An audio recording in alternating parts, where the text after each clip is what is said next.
Hello, hello. I'm back, baby. I would apologize for the long absence, but probably don't care. Um, I don't really have a audience set, so to speak, and I am chewing gum, which I know is like I'm sure it's a huge sin when it comes to streaming or just doing anything behind a microphone in general. But kind of woke up on the wrong side of the bed this morning and kind of having a rough go of it, and needed something to hmm, guess it's like you know stimming, which I guess is a thing for people with autism, and so I think it helps me. I used to have other bad habits that um, probably the worst one being fingernail biting, but I've managed to wean myself off of that again for the second time in my life, so I've been doing good with that. And hair twirling, which I still do. That can be bad because it sometimes put my hair in knots that ended up ripping some of it out or whatever. Um, let's see. Those were like the biggest methods of stimming for me. Um, if I'm not doing those, it's nice to be behind a good video game or a musical instrument, which sort of serves that, um, repetitive function process for me as well, that process of stimming, um, so I don't have to do something more destructive. But yeah, I figured this is my 100th video. Been kind of planning out doing something special. I mean, it's not really a big deal, really. 100 videos, it's not a lot. Um, and some of them haven't even been. Some of them were. A couple of them were like private, like test videos. I don't know how YouTube keeps track of the count. If it's like, I think it would probably change the number reflective of how many you have, how many videos you have posted to your account. So I believe this will be the 100th video on my account, as long as I don't delete any other videos. But yeah, I've been wanting to play this game for a while. Actually, so the video game awards happened earlier this year, and I think this game was nominated for something. I don't remember what, but ended up going on sale shortly after. I'm like, I gotta have this game. I gotta play this game because, like, I grew up with Tony Hawk. Actually, inline skating is one of my biggest hobbies. You're gonna learn a little bit more about me than maybe you want to in this video, but inline skating is one of my hobbies, and a couple of years ago, actually, I always wanted to do this, but I finally got into aggressive skating, and man, it's a lot of fun.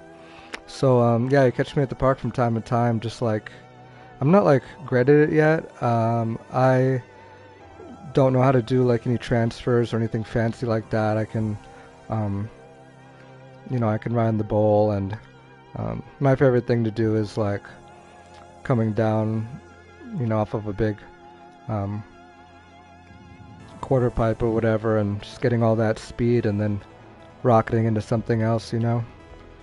But yeah, um, a game. So like, I thought, yeah, what a novel concept to combine like the mechanics of like a Tony Hawk game and a third-person shooter, which I'm also fond of those as well.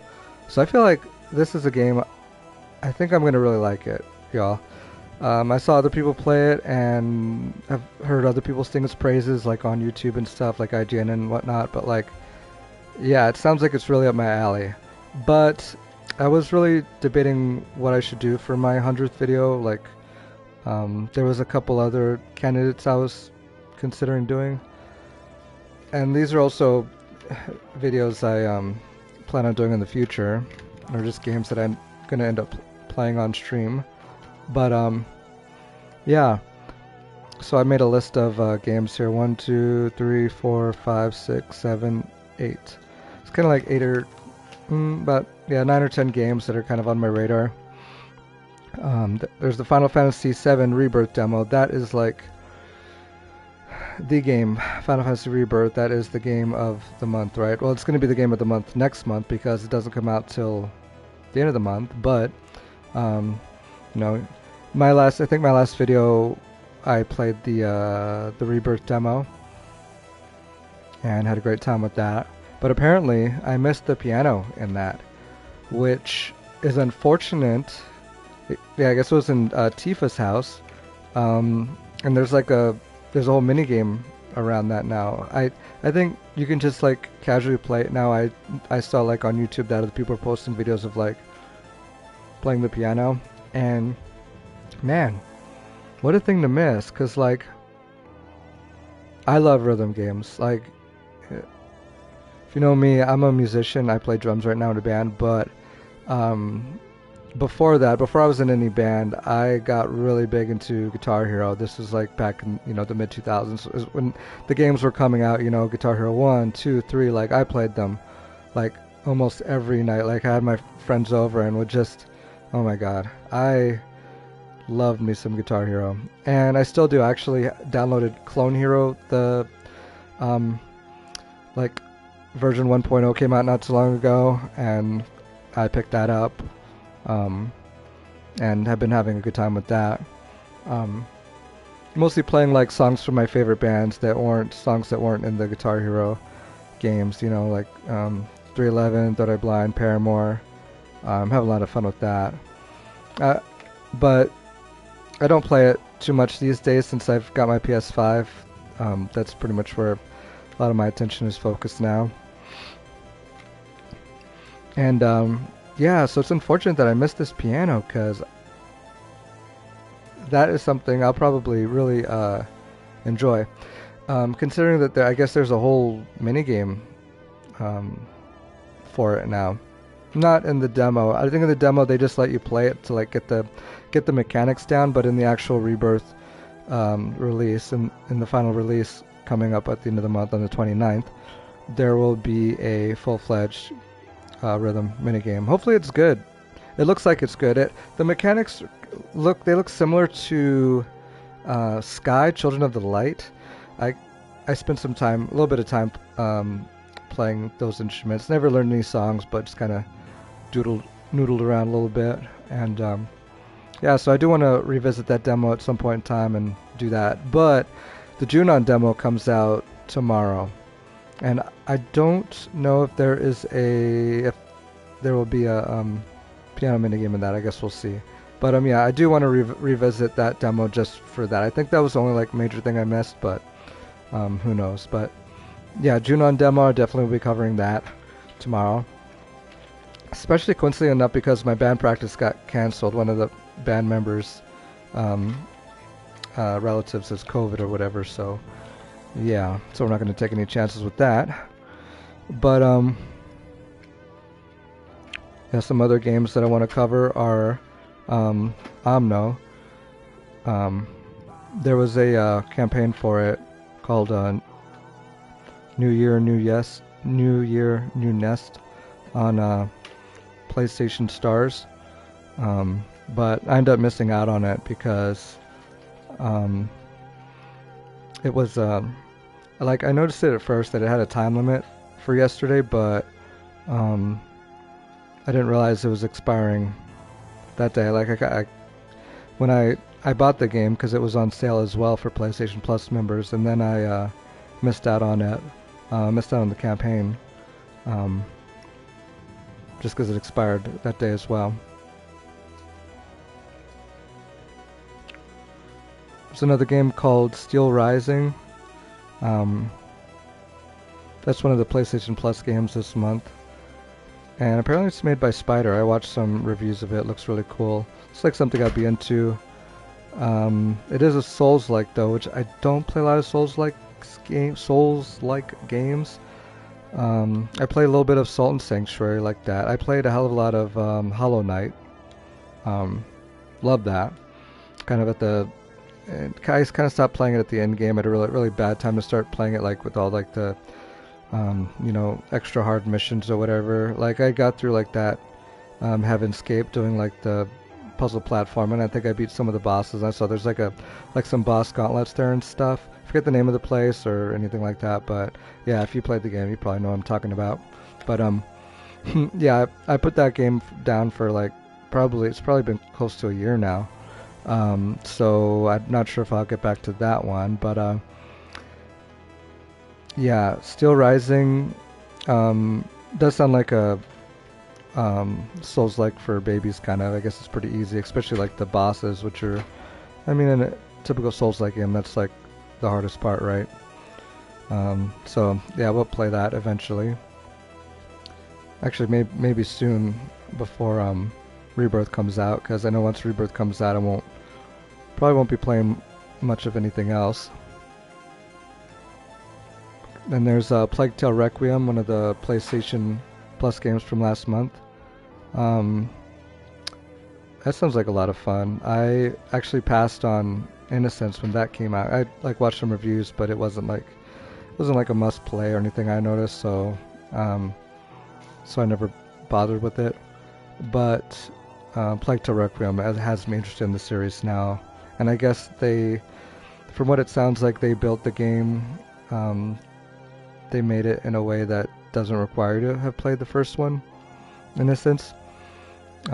So you can, not having missed the story or whatever, like, I imagine there's some, like, flashbacks or recaps or something like that to bring you up to speed on what's going on in Requiem, but, yeah, since it was free on PlayStation Plus last month, I do kind of own it, technically, kind of, as much as, having a active PlayStation Plus membership requires you to do, so. Oh, and I actually do own Innocence on Epic Games on my computer, but I doubt it's powerful enough to run it, and I can't even stream on my computer either because it's barely powerful enough to play games like Innocence or whatever. So yeah, it does it too well. Maybe if I mess around with the settings, but I think I would need a better GPU or something. I don't know if I can get an external one. I'm not sure, but something I'd like to do in the future to be able to stream on other devices. But right now it's going to be PS5 primarily. Eventually Xbox as well, maybe, but I don't have a lot of games on Xbox One. I only have very few games are very few of my Xbox and Xbox 360 games in my digital library compatible on Xbox One, I noticed, so maybe you'll see that. And I can only stream on Twitch, which I haven't even done yet, but there's still some finagling I need to do with that before I even consider doing it. Then there is Evil West, another PlayStation Plus game from last month, and it does look like fun. Looks like a Hellsing inspired third-person shooter. I think I will enjoy it, but I just didn't have enough feelings toward it. It just I'd never heard about the game, kind of came out of nowhere for me, and yeah, I'm just kind of mad about it, as far as like, feeling like a real gravitas towards it or whatever, but or gravitational pull. So it's on the back burner. If I don't know, my PlayStation Plus membership, I had a voucher for it that I bought a long time ago. I redeemed that last month to get me in the door, and so yeah, I've got all the PlayStation Plus games from last month and this month, with Rollerdrome being one of them. But of course, since I bought it on sale, I have it in my library, so I can play this whenever. But yeah, with my PlayStation Plus membership expiring soon, I think it expires on the 26th. I think I may want to give these games a try before I probably won't renew it for this month because of Rebirth, right? There's like, Yeah, I probably most likely will not renew it. That doesn't make a whole lot of sense because yeah, Rebirth is gonna be my bread and butter for a while. But yeah, so I think I might just like check out these games real quick before my membership does expire and I can't play them anymore. Which Rollerdrome being one that I don't have to play because I do own it, but here I am about to play it anyway. So, oh well. And then there's Tekken 8. Tekken 8 came out not too long ago. When the demo dropped, I got it and was wanting to try it. Just because like it looks really cool. I haven't been excited about a Tekken game in a while, but I like the features that are in it. Like they brought back like volleyball and stuff like that. I don't know. There's some cool stuff that I remember, and I think it has like a good campaign as well, which interests me. I don't play fighting games so much anymore for competitive multiplayer action. I'm not big into those types of games. Competitive. I don't have a very strong competitive spirit. I'm more into co-op games. So, but yeah, Tekken 3, I did play the hell out of that back in the day. Man, me and my best friend at the time, we just went to town on that game, and I like learned how to use all the characters. It was awesome. And then after that, I played Tekken Tag and a little bit of Tekken 4. Enjoyed those, but that's about where I fell off. I started falling off at Tekken 4. Never really got a good mastery of it. I got into like other fighting games. I guess Soul Calibur. I guess started taking over. Oh, Dead or Alive. I played that at my friend's house, and now I really like that one. But like, yeah, Soul Calibur is really cool. I owned the second and third one on PS2, and then I bought the Soul Calibur 2 remaster on I think I have it both on both Xbox and PlayStation. Yeah, really cool. They remastered that one. But I did like I thought the campaign from Soul Calibur 3 was cool. Like the RPG, like being able to choose you had like, it was like a board game and you like move around and stuff. I really liked that. And I wish, seeing reviews of like modern day Soul Calibur, like Soul Calibur, where they are now, like 6. That is a game I'm interested in, but I haven't bought into it just yet. I see it going on sale, and I'm like, it's tempting for $15, but it's not going to be a game that I really, for $15, I would want it to be a game that I really sink my teeth into. So I'm going to wait for a little bit of a sale. But yeah, the campaign mode on that one sounds like it's not as good as what we've had in the past, so I'm not really looking forward to that. But I do like how fighting games these days, a lot of them do have like really cool campaigns, like Mortal Kombat. I like what they're doing with those, where you can cycles through the different characters, and you get to play as all of them. That's pretty cool. Or like even the ones on like the PS2 that had where you have like your own custom character, and you go through and you get to really develop this one character and like learn all the mechanics of the game and stuff from a starting standpoint. Like, that's really cool. Okay, so yeah, fighting games out the way. Next we got Honkai Star Rail. This game sounds really cool, although I don't really like turn-based RPGs these days. Like, I don't know, I'm more like one-to-one. I like, since games have evolved and they've become these immense action games that have like super tight controls and just wicked one-to-one combat, from games like these action games like these Devil May Cry-esque games, with all this flashy melee combat and doing combos and stuff. I remember one of the earliest games I played like this that impressed me was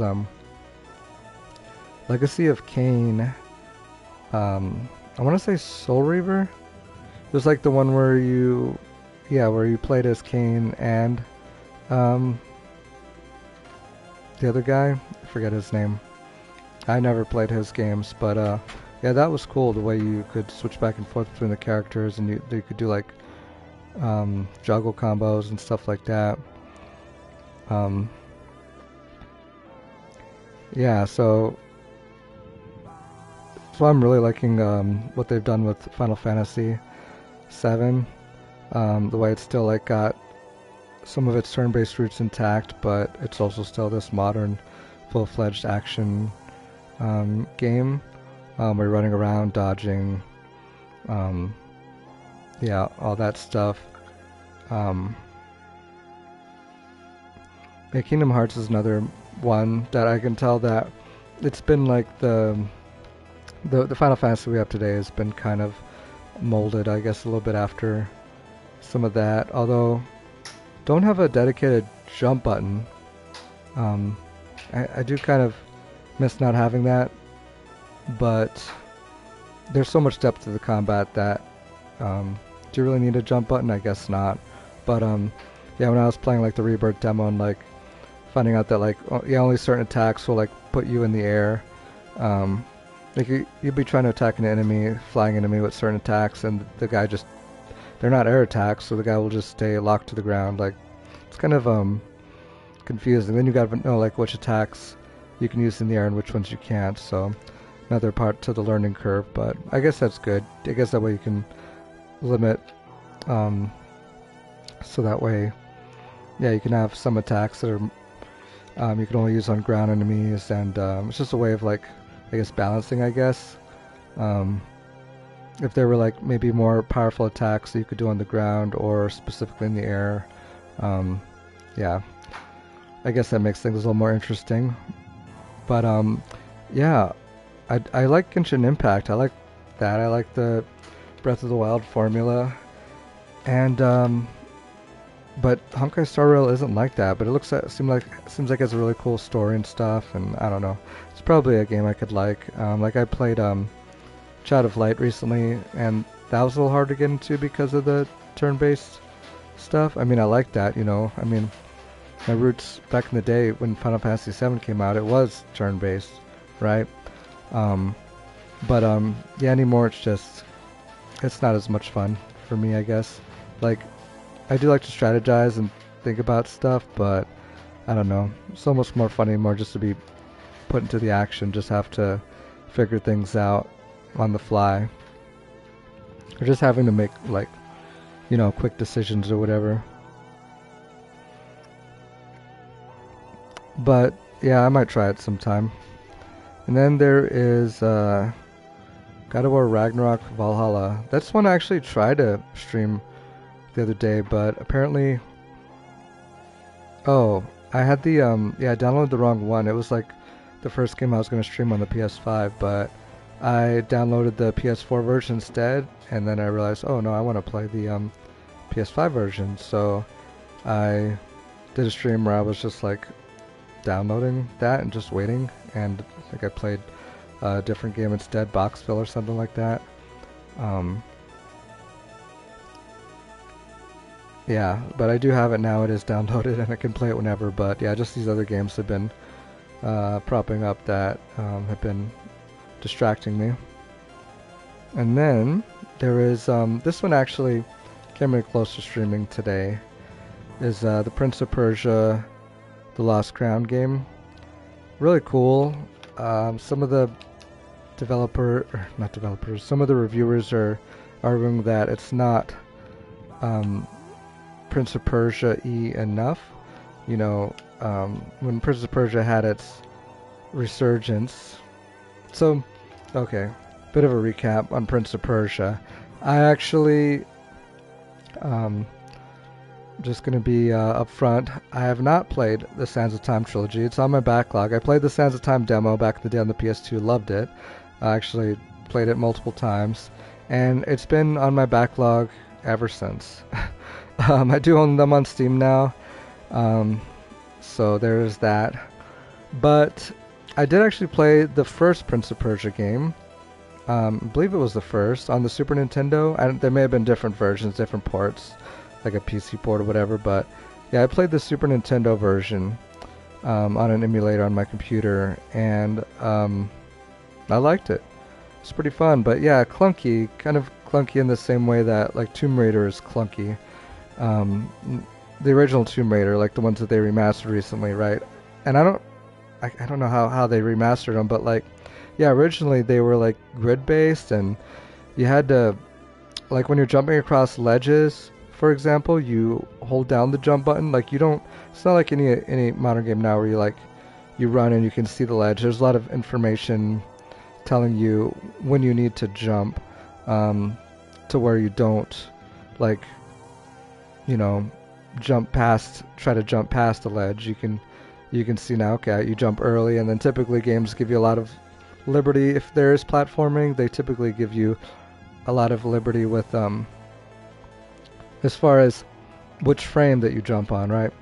So we're talking about like, you know, frames, and so the longer you wait, yeah, of course, the more distance you can jump. And yeah, games do make it hard where you have like a limited number of frames before the ledge to where you have to jump to be able to successfully grab the ledge.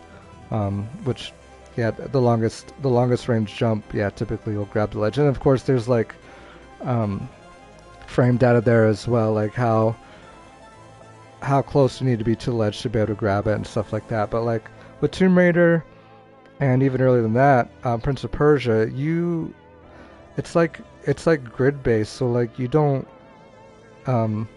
instead of like trying to time your jump at the end, you like hold down the jump button, and then when the character gets to the ledge, like on the last frame, they'll make the jump. So to that way, they'll ensure that they make the jump. If you jump any frame earlier, they wouldn't make the jump. So yeah, so they've made the game in this clunky manner. It makes sense. I mean, it works, but it is clunky. Like, and that game, Prince of Persia, was 2D, and then of course Tomb Raider's like more modern version of that being 3D. Like one of the first 3D games from what I can recall. I remember playing the demo of that on the PlayStation way back in the day, and well, I had a I won't get into this, but like I had a Nintendo 64, and of course, yeah, I was playing Super Mario 64, which was, which like somehow still stands the test of time as being one of the greatest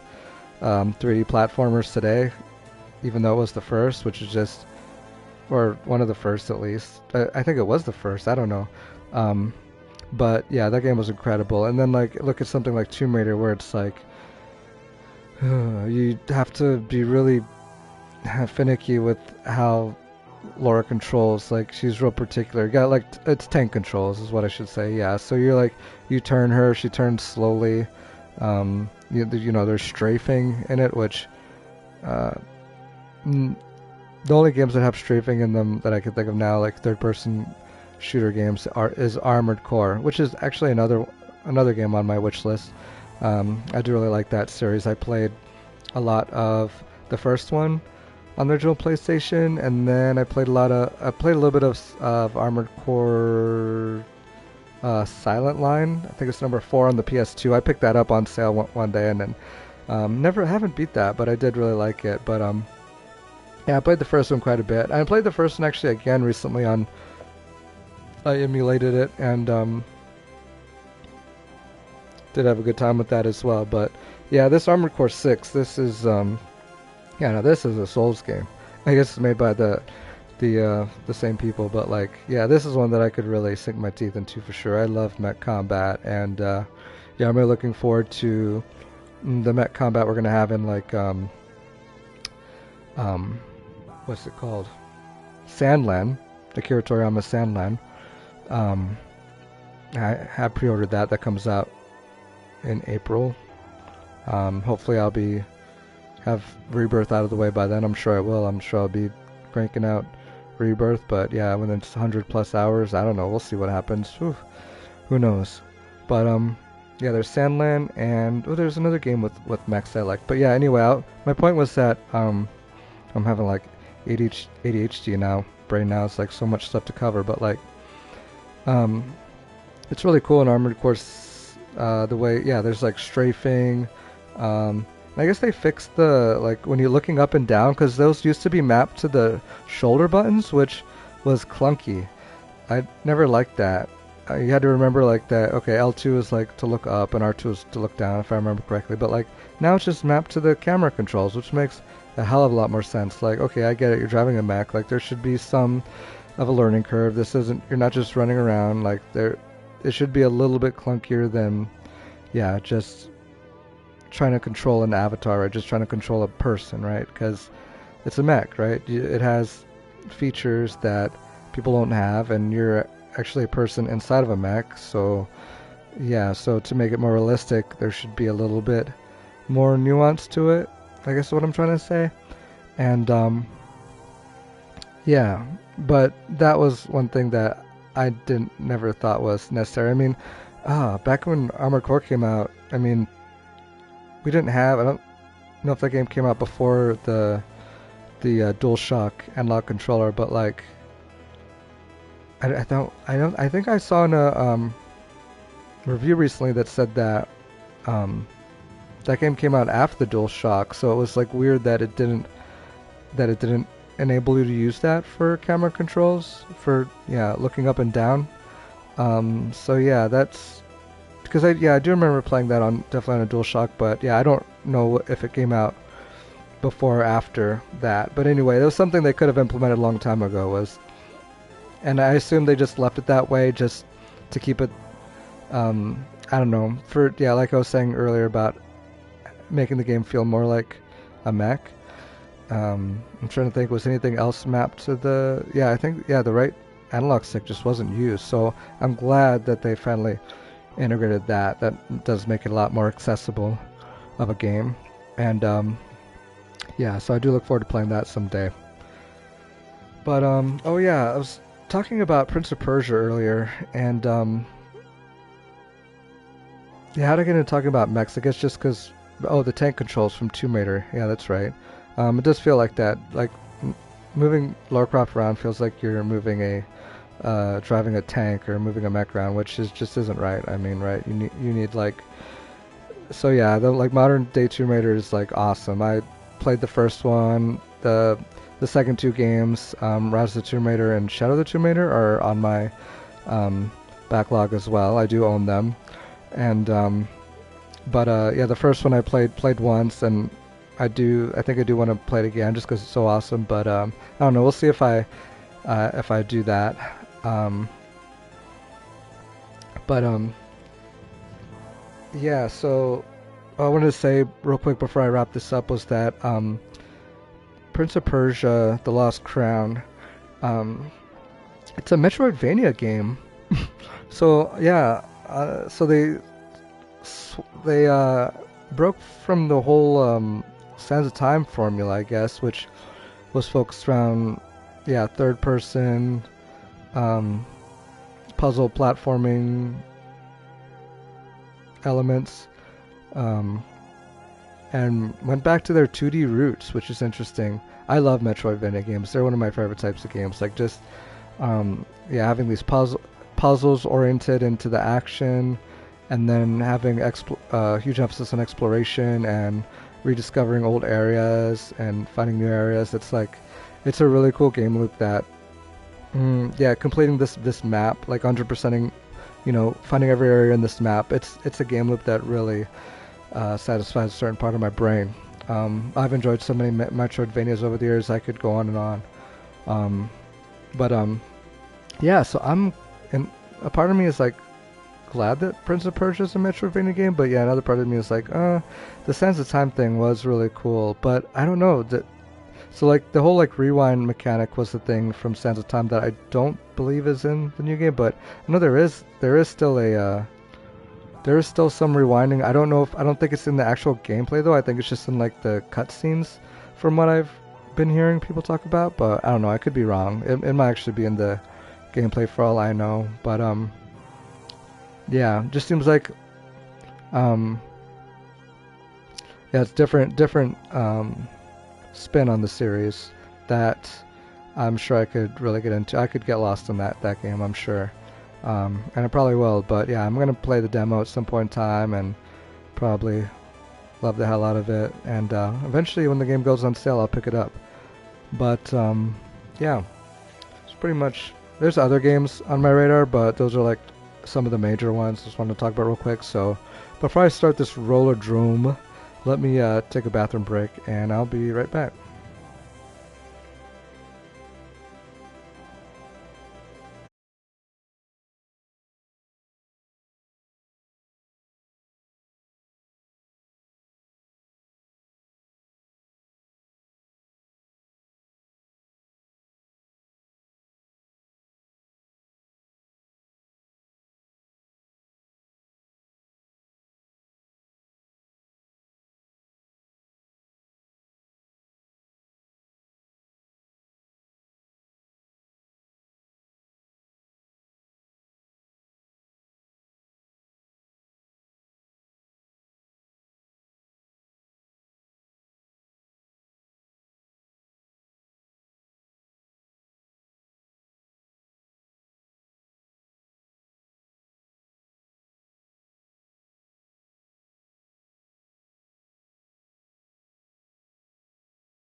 Alright.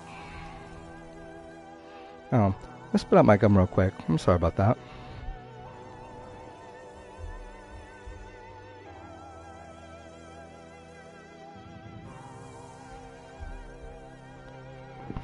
No need for me to be sitting there chewing away while playing the game.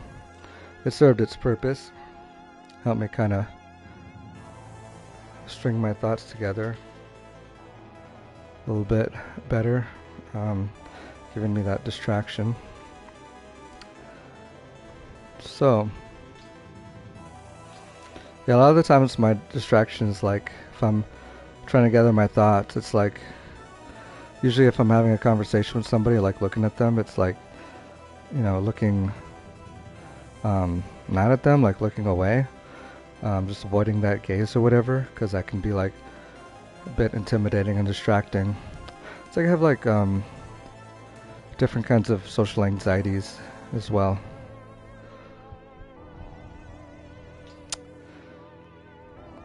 Which I believe stems from the autism. So it looks like there's a whole other campaign here. I didn't know about this one. I don't know if this is just like a... I don't remember it from the reviews. Maybe they mentioned it there. Or if this is a new campaign that they've added since. I don't know if this is like just like more like a challenge mode, like God of War Valhalla is, from what I understand. If it's like just focused on, you know, like mastery of, you know, like challenges, like more of like a gauntlet style, which I guess this game is kind of like a gauntlet style anyway, from what I hear. But yeah, and this probably isn't the best game to stream, but so it probably won't be a series. We'll see. I don't know if there's much of a story. I feel like it's more focused on the actual gameplay itself, but we'll see. Imagine there will at least be like little cutscenes with like a slideshow panel or something, but I don't know. Without further ado, and I'm going to put a timestamp to this point right here.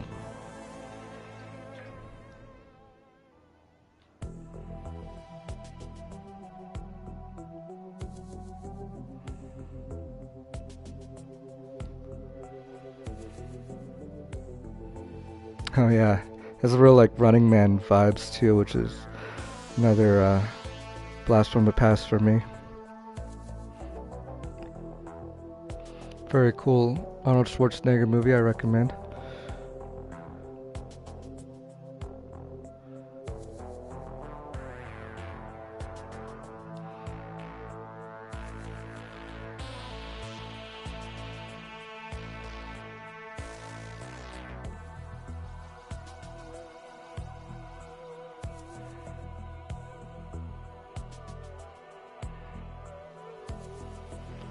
Kara Hassan.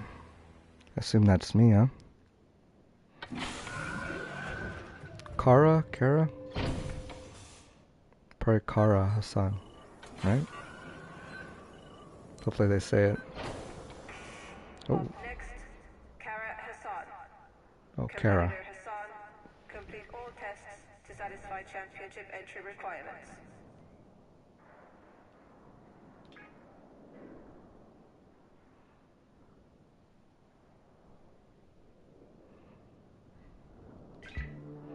Well, that's interesting. You don't need to hold forward to keep moving. It actually makes sense in a game like this or Tony Hawk. Yeah, you just...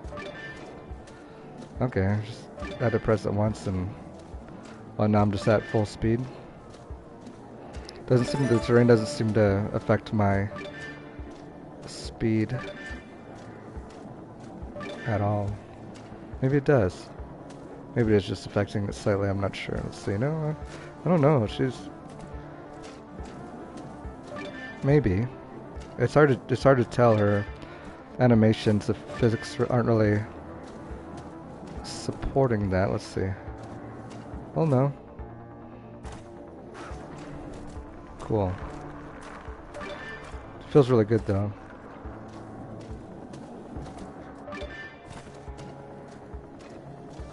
Yeah, pressing forward after you're moving doesn't do anything.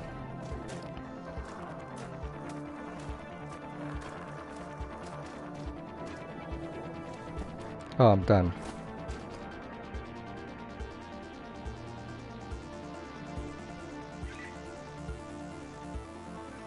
Cool. Okay, this is just like Tony Hawk so far. Yeah, it's yeah. The, or I say Tony Hawk, but yeah, I know that's skateboarding, but yeah, there's other games like I know there's like BMX. Who was it? Sean. I did play a BMX game back in the day on PS2. I can't remember the name of it, but it was made by the same people who made Tony Hawk. And there was inline skating ones as well. There was I forget what it was called, but there was an inline skating game. It was actually a game that let you do a little bit of everything. I forget the name of it now. There was like luge. There was inline skating, there was skateboarding, there was biking. It was like mostly a downhill sort of things. Downhill like slalom events. You could like you could like punch people.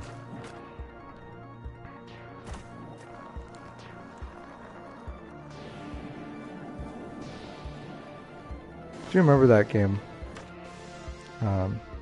Remind me the name of it.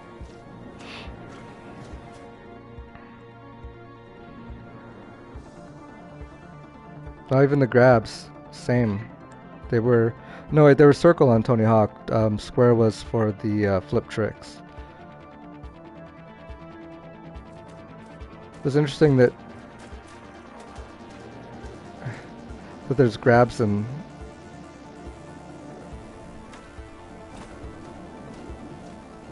I guess yeah. 'Cause the reason why my momentum was kept going because I wasn't crouched. Yeah, that's right. When you crouch, that's when. Well, because like on Tony Hawk, they had like an auto push thing, which it looks like this game does too, where you'll maintain your speed even though you're crouched. Okay, let's try some grabs. Yeah, I was gonna say it's weird that there's she's got guns, but she's gonna do some grabs as well.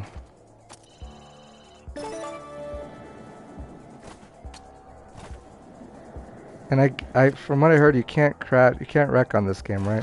Yeah. Unlike Tony Hawk, which, yeah, as easy as it was to wreck on those games, I guess you'd be in a lot of trouble if you were falling down and then just being exposed to the enemy's onslaught. Like that would be a whole different. I mean that would really discourage like doing tricks, right? Like if you really didn't want to crash to not leave yourself exposed. So I guess it makes sense that this game does away with the crashes, the bails as they called them. But you can still land, like if you land, let's say if you land sideways, okay, I guess you'll just either land forward or backwards. I wonder how she doesn't want to skate backwards for very long. She'll just flip right around, which makes more sense. I mean, how are you gonna do shoot someone that's behind you, shoot someone off camera?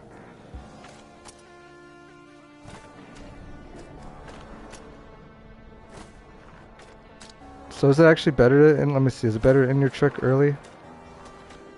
Doesn't seem like it is. Seems like it's better just to hold your trick as long as possible. Because letting go early just, I mean, nets you less points. Oh, okay, then you can hold back to break. Cool. So yeah, other than not being able to fall and the grabs being assigned to square instead of circle, this feels just like Tony Hawk.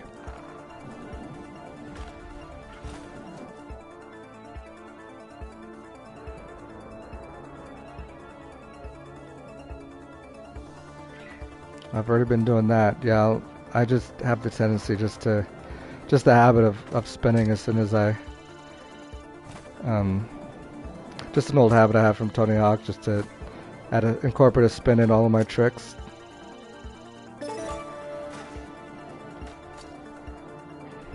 So it seems like double tapping, like if you double tap up square to do the mamba instead of just up and square to do a nose grab. So they do have like the double. There's double tap left for a tail grab as opposed to a safety grab. So down is the fray as opposed to just a tail grab.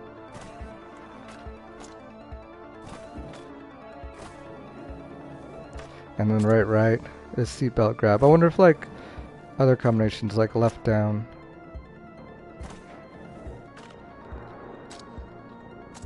Yeah. Alright, I didn't think so. Like in Tony Hawk, like you would do, like you could have your specials assigned to that, like either like left down square, like left up square, like any combination of like two directional inputs plus a base button press to do your special.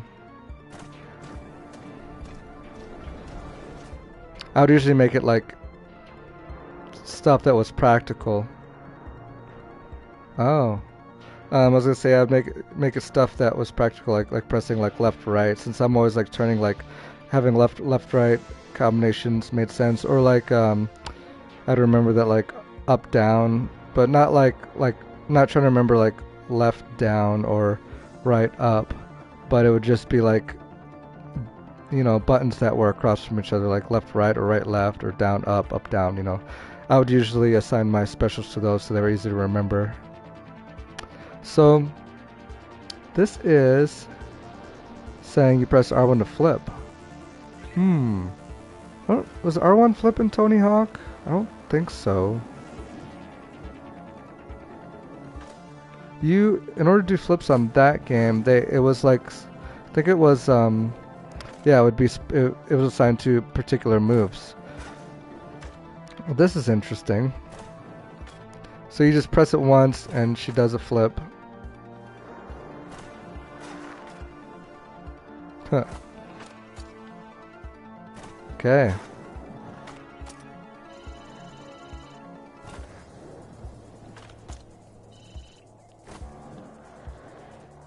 What does circle do? Whoa. Wait a second. Circle's like a really fast flip. Oh, that's the dodge button, isn't it? Well, that's funny, because it just looks like a better flip when I'm not getting scored for that. Interesting. But yeah, this is like I forgot you could, it's weird that, yeah, this game has, I mean, I say it's weird, but it's not for a third-person shooter having a, first any third-person action game having a roll button is not weird, but in a Tony Hawk game, it is weird, yeah.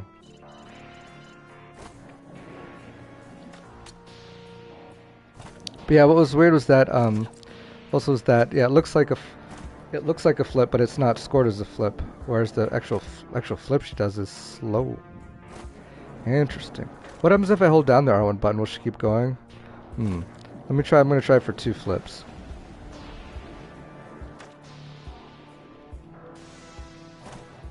Yeah, double front flip. What happens if I'm mid flip? Will she just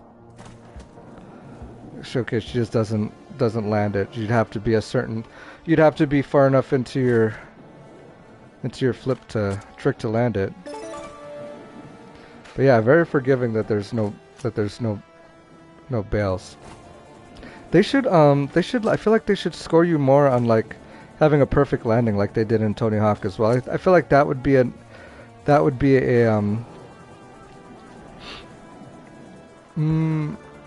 nice what am I trying to say? Like a nice feature to encourage, you know, because since you can't bail, so you can't screw up the trick so bad, but it would encourage actually letting go of the button on time and actually, yeah, be facing the right direction a little bit more, since there's no penalty for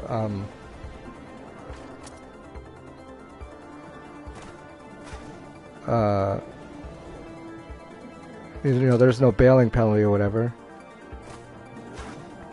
It'd at least be a positive reinforcement for actually yeah, having a better looking trick, having a cleaner landing. I threw a little roll in there, roll in there as well. That's I wonder what's the point of rolling like that. Oh, I bet like if people are shooting at you, you can like it will actually dodge. I guess it will just dodge. It will like almost like in Star Fox, like when you're doing the rolls in that and you're dodging stuff. Like when you spin around in that game, you can like deflect bullets. I bet, I don't know if it would deflect bullets, but I bet the bullets would just like pass through or whatever. That's cool. Are the I wonder if the other, let's see. I'm just gonna see if the, yeah, so the double tap tricks are, it's like they're scored a bit more.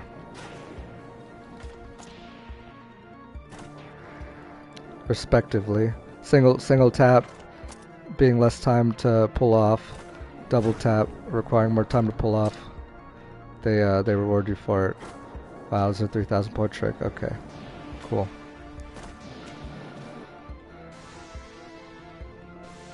Of course, grinding, gotta have it. All right. Perform different grinds by holding left to start the grind. Okay, cool.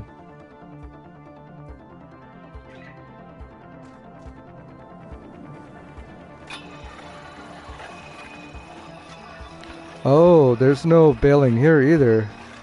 Just a set amount of points for the grind. Yeah, she's not. You don't have to balance the character. Huh? Okay. Yeah, I guess that would probably be a little bit too complicated, huh?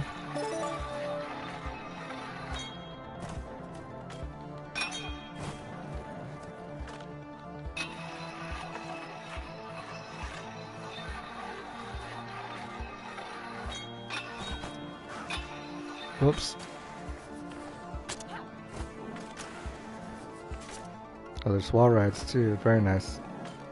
Yeah, I'm gonna have fun with this.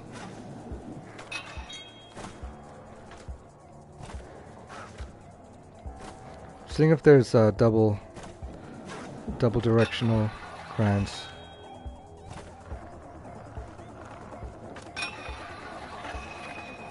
Yeah, it looks like there are. Oh yeah, that one was worth a total of $12.50. And I bet repeating tricks too are also worth. Yeah, because I did that again. It's only worth up to 1,000 this time. And yep, again, 700. So yeah, it decreased just like in Tony Hawk. It decreases every time you use it. Like in if you're in a competition in Tony Hawk, in like a skate jam or whatever, then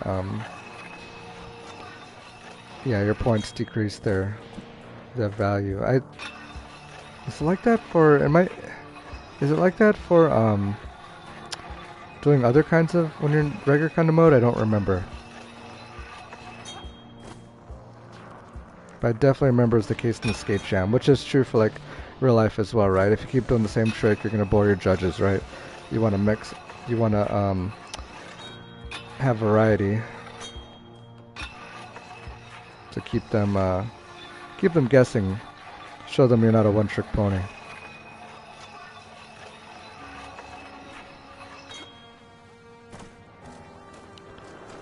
Oh, I feel some resistance from the R2 button. I assume that's my shoot button. It seems like there are... Yeah, it's like a trigger.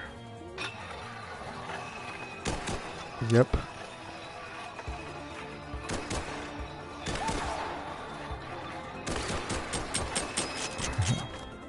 Okay, well, we're not even there yet.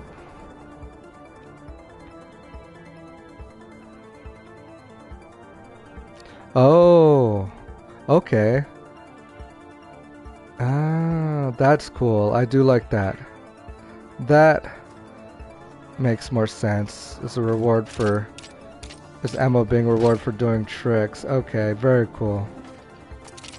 So it's not just score. It's not just score. It's ammo. Wow.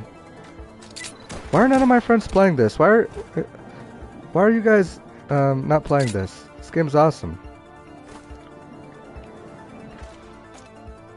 I'm still in the tutorial.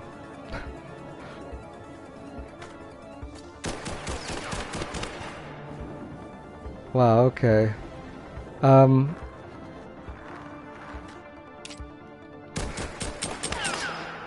Yeah.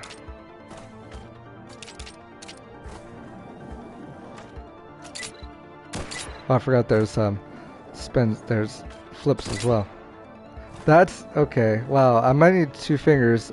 Typically I don't do this in games. I typically only use my index finger on either the bumper or the trigger, or in the case of PlayStation, the R1 or the R2 buttons. But this game is encouraging me to use R2, use R1 and R2 instead of, yeah, because while you're pressing, when you press R1 to flip, and I guess I could just initiate the flip and then go back to R2, I guess. But if for some reason you wanted to say keep flipping while you're shooting, you would want to use both your fingers. That's interesting. Okay, wow. This game is gonna get me good at using a controller. I mean, if I ever thought I was good at using a controller before, this is the game to master using a controller. Because not only do you have to worry about your tricks. Yeah, if you had to worry about bailing, that would be definitely be too much. Like, it's already enough on a regular Tony Hawk game where you don't have to worry about shooting things, but now you have to worry about shooting things. Oh, that's interesting. If you really like botch a landing and bail, she'll roll out of it. That's cool. That's what just happened there. I had a weird. It's like, oh, I just landed on. I done one of these things where I instead of transferring, I just landed on solid ground. And that's like, yeah, like this, or just. Okay, she'll just roll out of it. Whereas like on Tony Hawk, that would just be like, there was ways to get out of it, but typically, yeah, you'd end up bailing, just face planting. You're landing on the back of your head. But not in this game. But yeah, it makes sense that it's so forgiving, because yeah, there's so much to be concerned with. And actually, yeah, landing your tricks good, giving you more momentum out of your trick is probably advantageous for dodging attacks, I imagine. Yeah, just having the momentum, I mean, being able to go into the next trick with speed, but also for having momentum to be able to avoid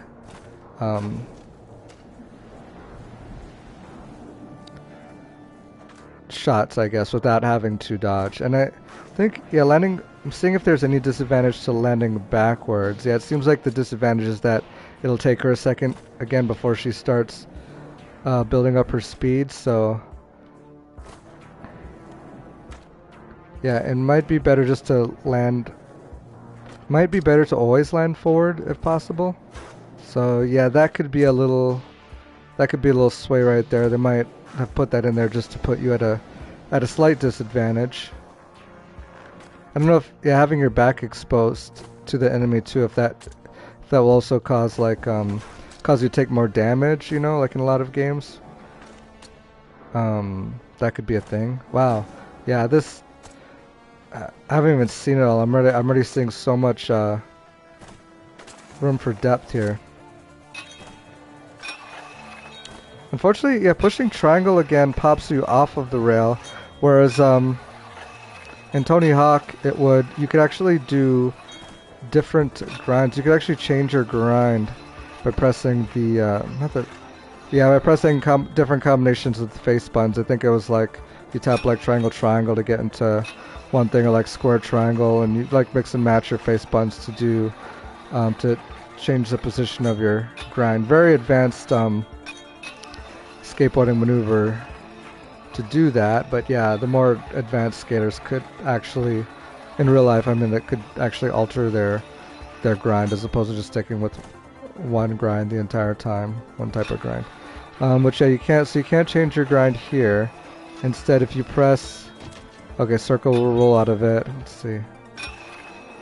Cross will jump out of it. That makes sense, actually. And then triangle actually detaches it, puts you back onto the ramp. I don't know how I feel about that. That maybe there'll be a good reason to be able to do that in the future, but you just have to be careful. After you hit your grind, just keep it locked there. No, she does actually change the shape of her grind, but you don't get points from it when you're shooting there.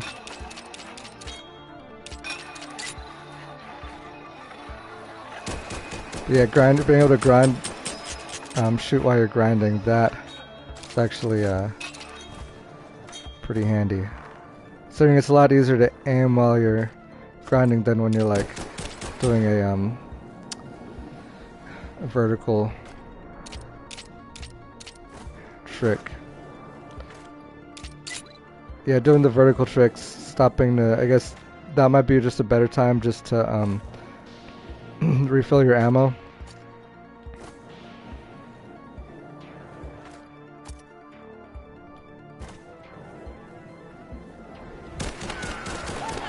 Let's see.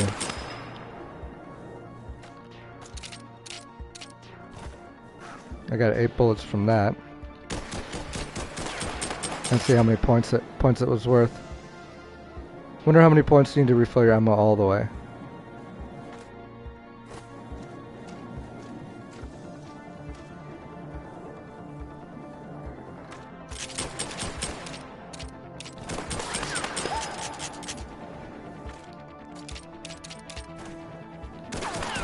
I would have known now. My points are tricks aren't worth very many points anymore. But it seems like you would need about 2,000. Let me try a new trick. Yeah, because 1,500 is putting me at 9 bullets, so yeah, 2,000 would refill all 12 bullets. Seems like.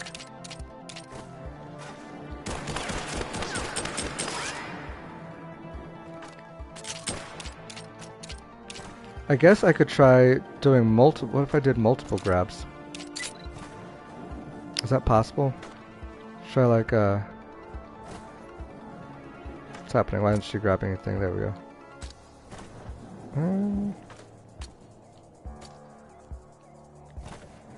Okay, you can, but they're not. It's not regarded as the same combo. But yeah, that's a layer of complexity that a game like this, yeah, probably wouldn't need, because it's already got a lot of depth to it as is. So okay, let's move on.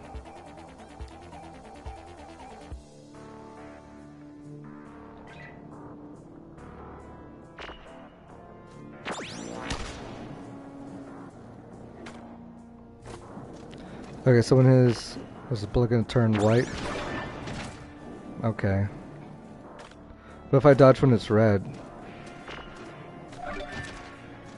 Just a regular dodge. But if you dodge when the beam is white, it counts as a perfect dodge. Which, how do you get rewarded for that?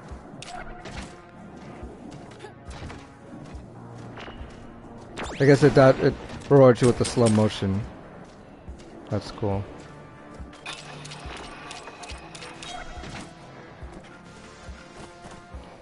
Yeah, already all they did was add in a sniper that's shooting at me, and already the game feels a lot more complex. That's awesome. Yeah, this is.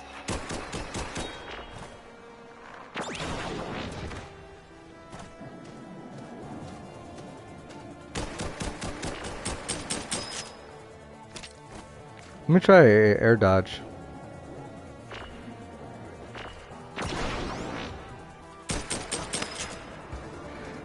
Yeah, just keeping the enemy in your reticles. Oh yeah, I need ammo.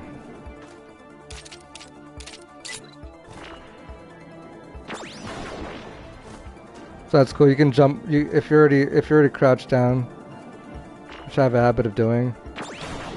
If you're already crouched down, you can just jump. So having that air dodge is cool because it doesn't penalize you for jumping first and then dodging. So I like that. But yeah, I was saying that like hitting the enemy from here like just keeping your reticles on him while things are moving around is hard.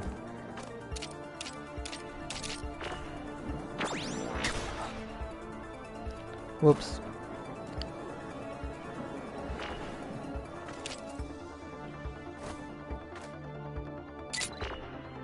Oh, can I control which type of flip I do? Hold on. Yeah, you can. So you can, if you're holding up or down, it will dictate whether you do a front flip or a back flip. Oops, and that's not the flip button. I see back flip there. Front flip there, okay.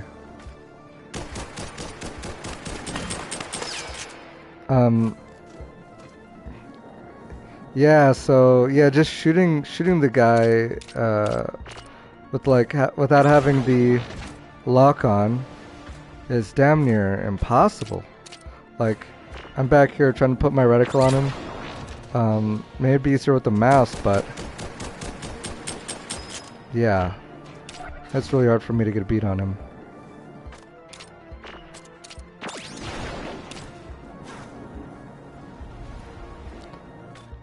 So it looks like they added in a, when you get close enough to an enemy, you have an auto target mechanic, which that makes a lot of sense. Yeah, okay, cool.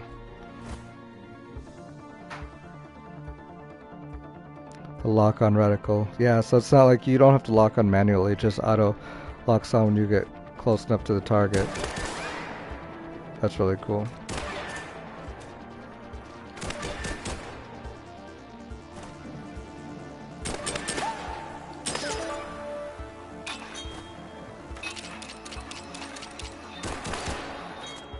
I'm gonna have to get in the habit of not coming out of my grind accidentally.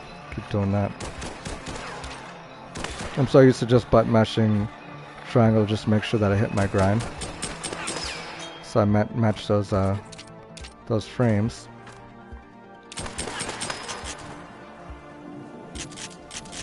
Or meeting the frame.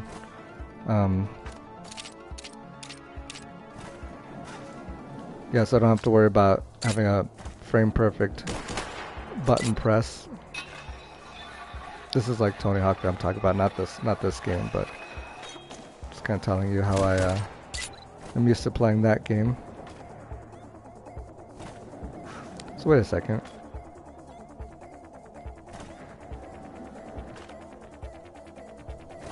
So she turned really, how did I get her to turn really quickly?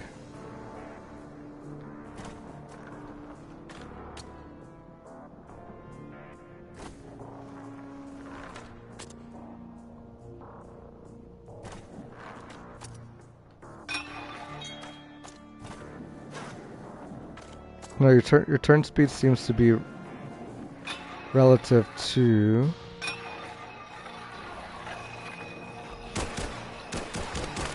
something that I'm not aware of.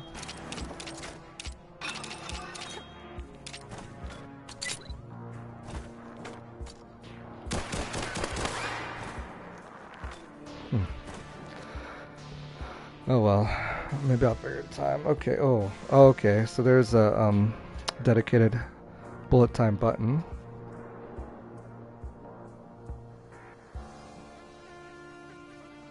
Called reflex time, apparently.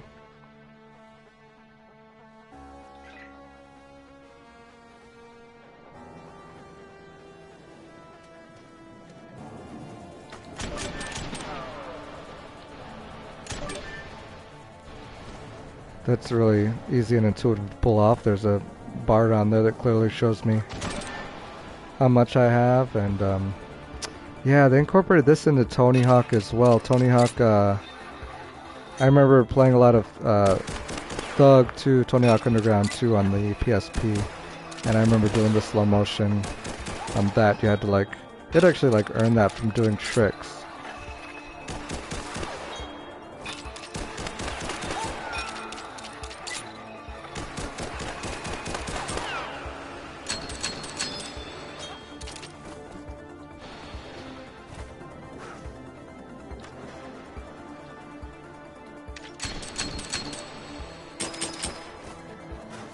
Yeah, that's handy.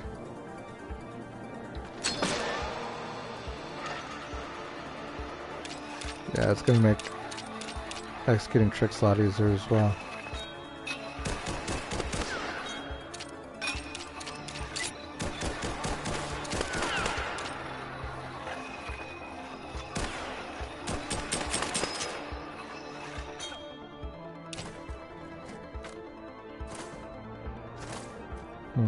Cool.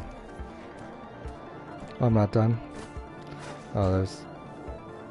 Let me hit one more target. Oh, in reflex time. Out of ammo.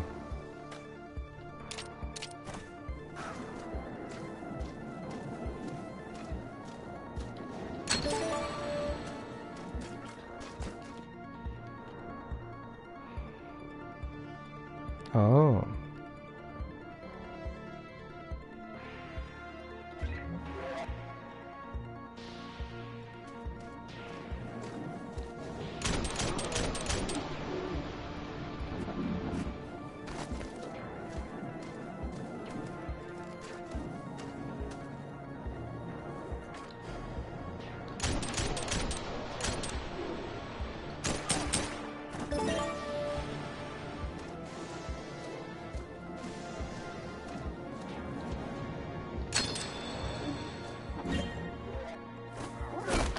Whoa, whoa.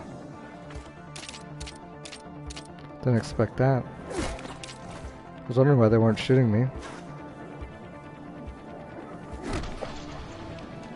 Can I die?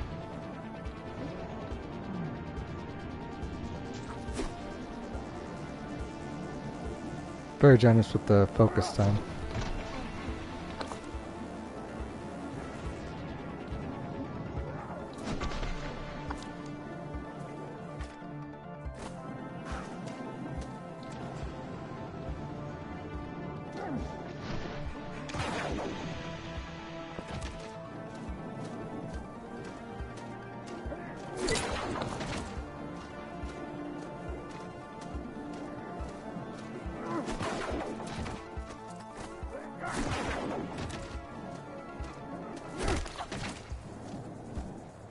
Looks like I can go down to 31%.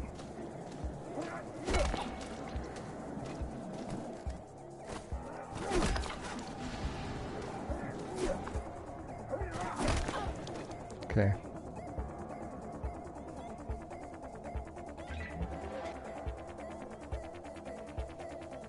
All right.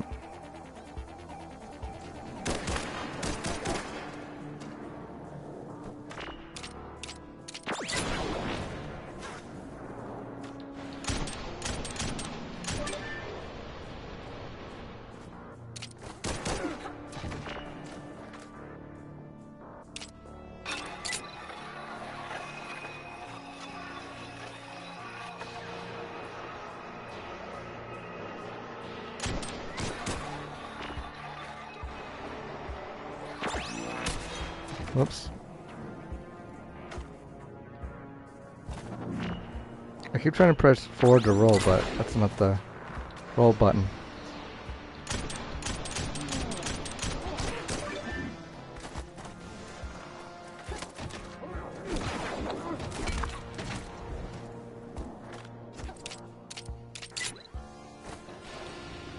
Might consider changing these controls, although. Circle for... I don't know, R1 for flip.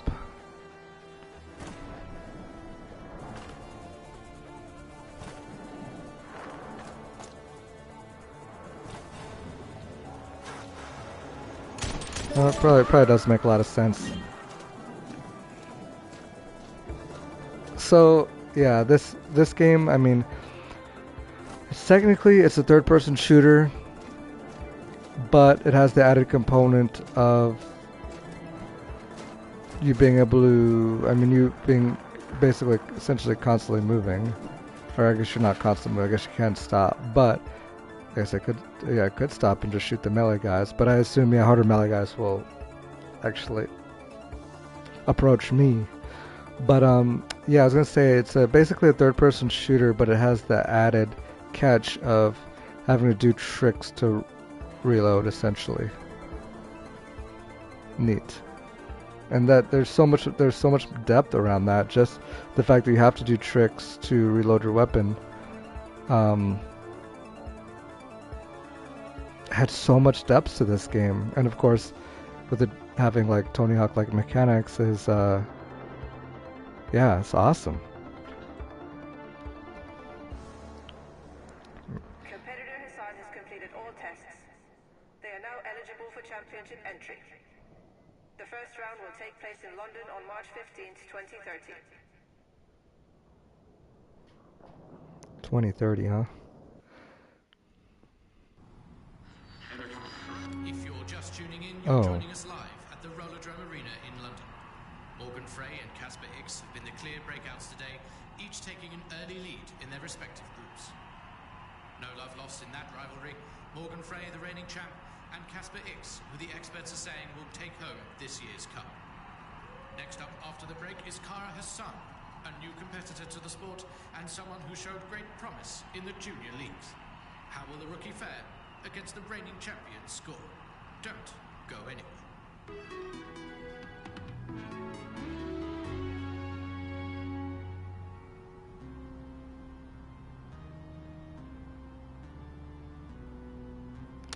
I did not know there was a first-person mode in the game.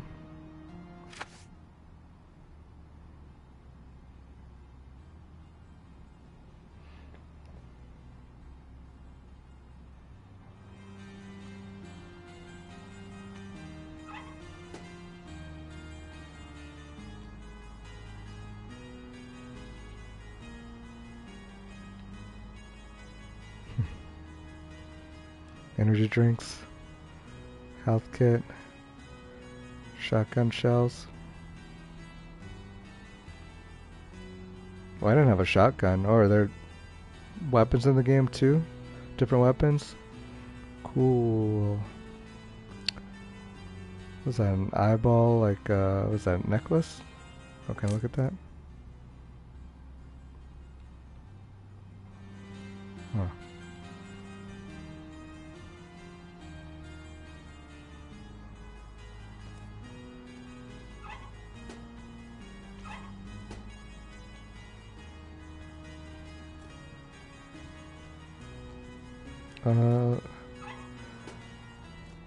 Controls are a bit finicky here.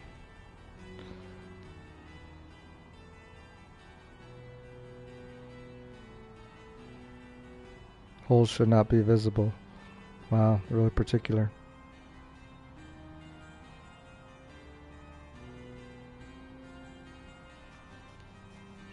I was gonna say, yeah, 2030 is not so distant future. I think in Running Man it came out in the 80s, and I think that movie took place in like also in the not so distant future, I believe.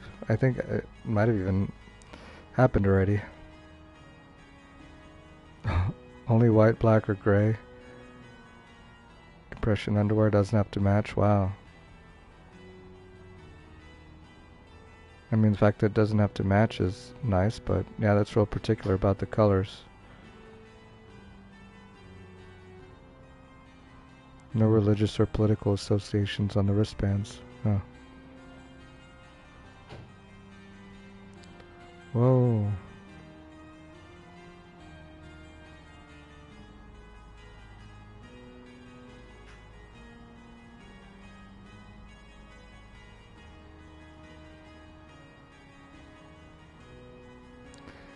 Yeah. They're really particular.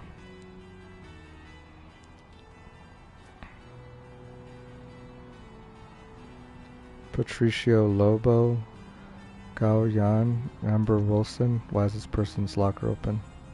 Whose is this? Selma Ostman?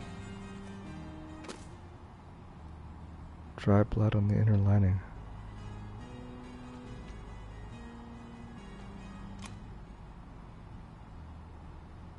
Half full.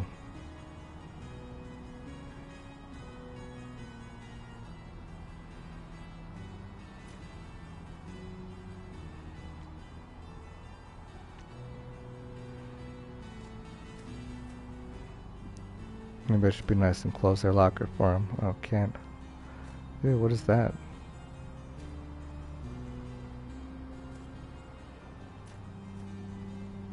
Holly Spanton, Samira Hatom, Nina Litt, Krzysztof Bernarski, here's me, Liam Beaumont, Fyodor Otrovsky, Abe Livny, oh, and Morgan Frey. That was the, oh, they're in the junior series? That was the person who wrote me, yeah?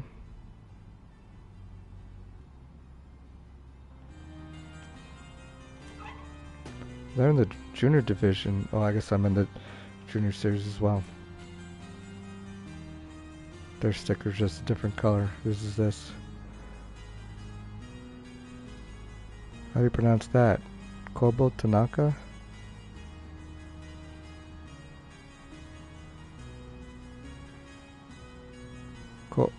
It's not Koobo. It's not Koobo Tanaka, is it? It might be. Nothing beats a chunky treat. Chunky's an official sponsor of the Rollerdrome Championship.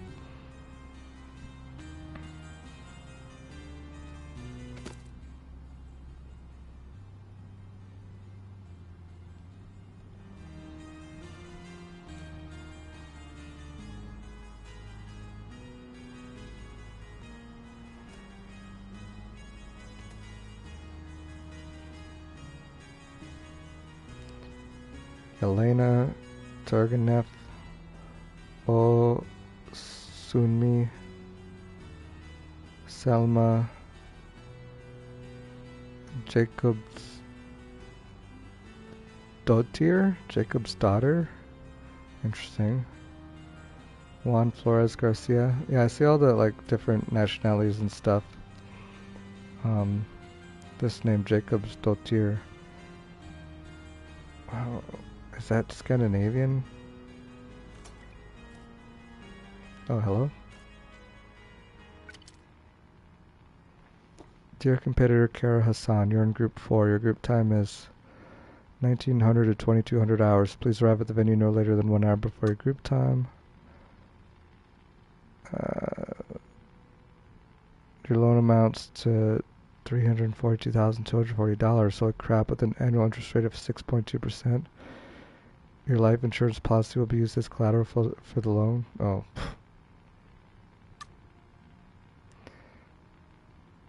Yeah, this really does have like a Running Man vibe to it, where it's like you're screwed, like it's like a modern day Hunger Games, like you're just kind of thrust into this situation because of, I guess because of like financial difficulties basically like imposed on you by the government.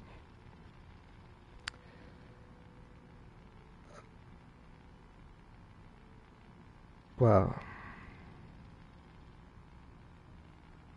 That's expensive. I mean, travel and accommodation?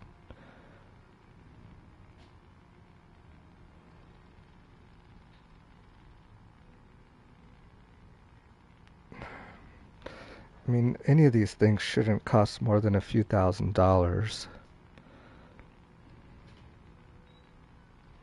That's bullcrap.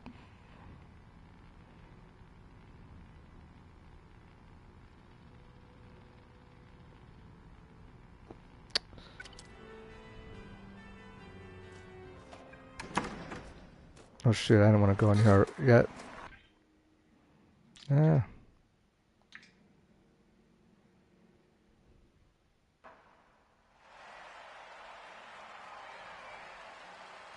No, I was still looking at stuff. Oh, I guess. Wait, can I go back?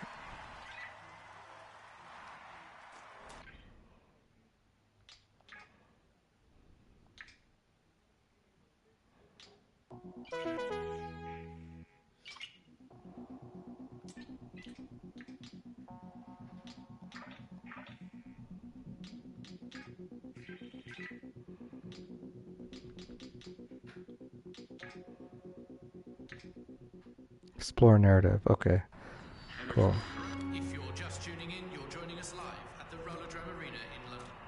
Morgan Frey and Casper X have been the clear breakouts today, each taking an early lead in their respective Casper groups. X? No love lost in Did I that see a rivalry. Casper X? Morgan Frey, the reigning champ, and Casper X, who the experts are saying will take home this year's cup. Must be a different locker room. Oh, Casper, like a.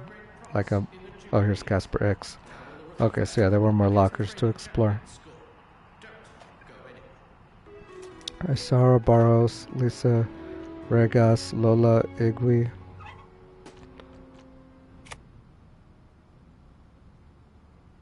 Can't wait to go there with you. 55X? Somewhere in the mountains? Was it Swiss Alps or something? Join the new action army and stand up against corporate control. We're stronger together. Might have to take you up on that.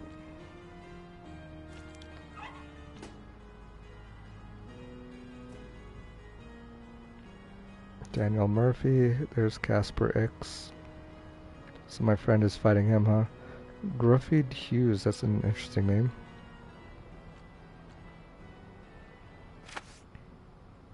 Oh. Morgan Frey action really? Huh.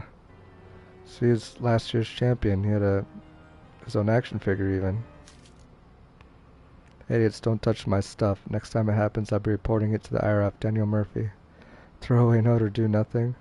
Can throw it away. That seems to be the only thing of any consequence so far. So, okay, group 1.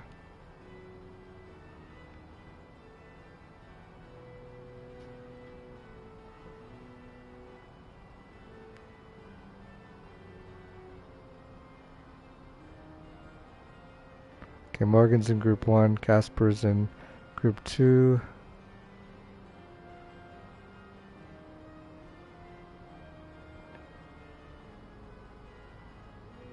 I'm in group 4. Oh, so they pit people from... Oh, I guess we're like... Group 4, like we're group, like we're...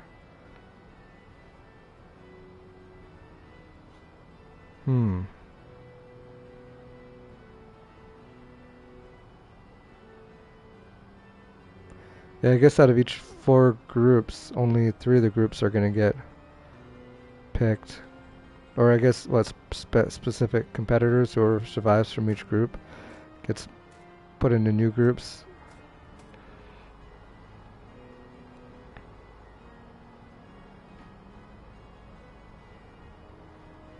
Remote matter recycling technology.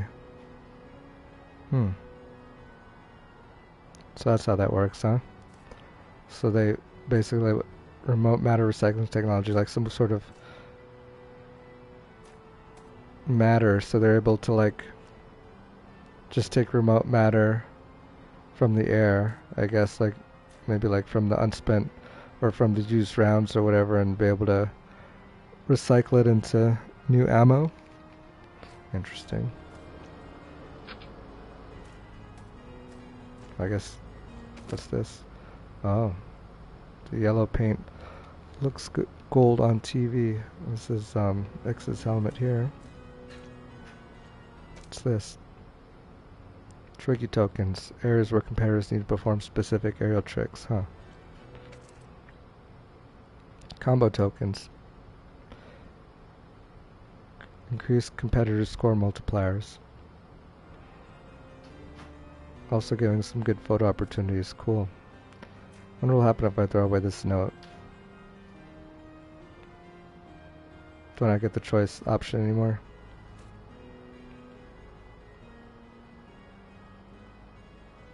Daniel Murphy. Might start like a feud with him or something. Unfortunately, they won't let me look at that again. Guess we're not throwing it away. What's this say?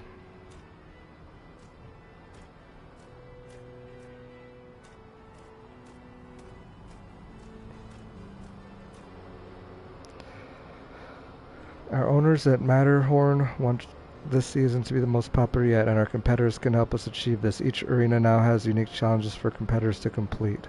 These challenges make the game more exciting for viewers and will help you as competitors win a place in their hearts. Okay, so there's like tokens. So this is gonna play out more like the regular stages in. So I guess there's like different. Seems like there's different types of stages. Like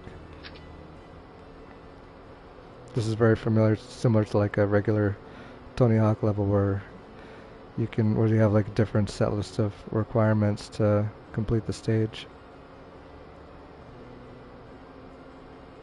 Grunt and sniper.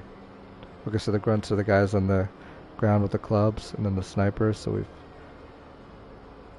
seen those two types of enemies in the tutorial. Competitors are not permitted to enter the house player preparation area.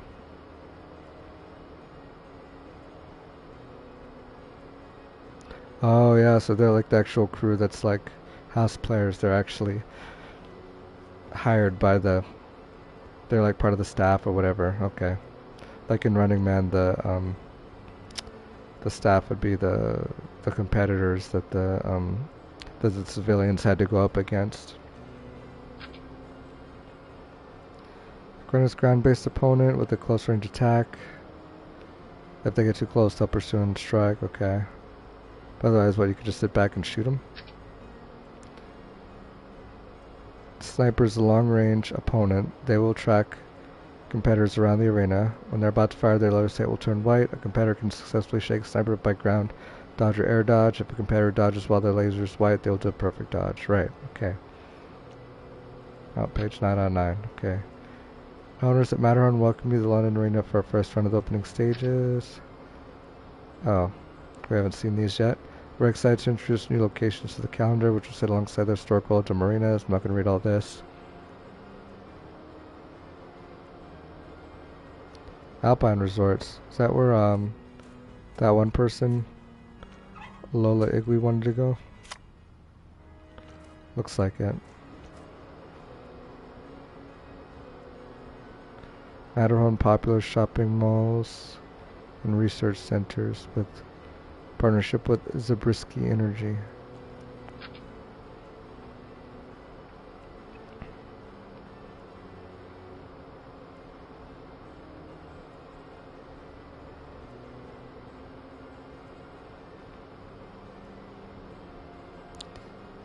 Yeah, if a competitor is killed or injured to the point they can't continue the matches until they are eliminated from the championship.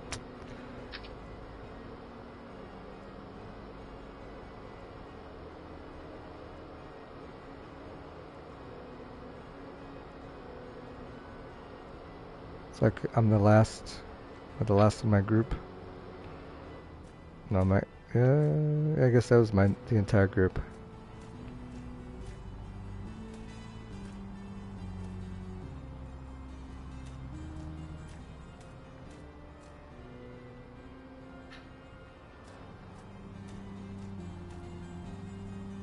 Thought that was his helmet for a second.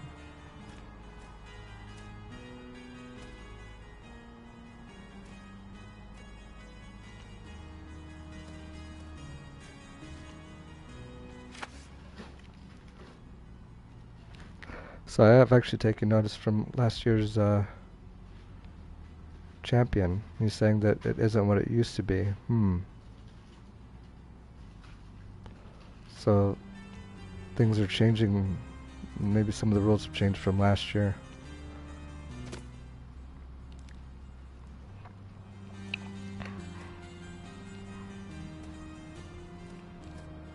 Who's in my group?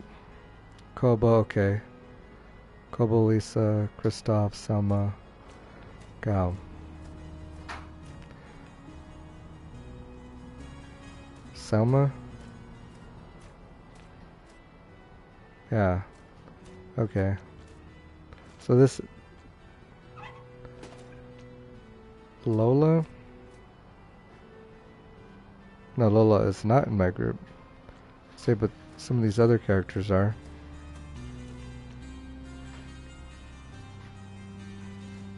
Kobo or whatever pronounce that is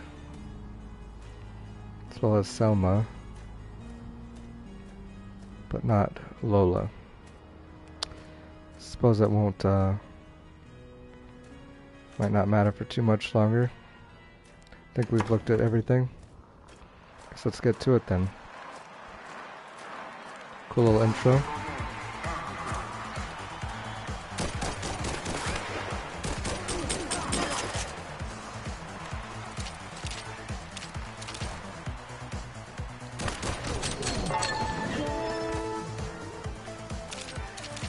I didn't even see what the requirements were. Oh, there's the combo token.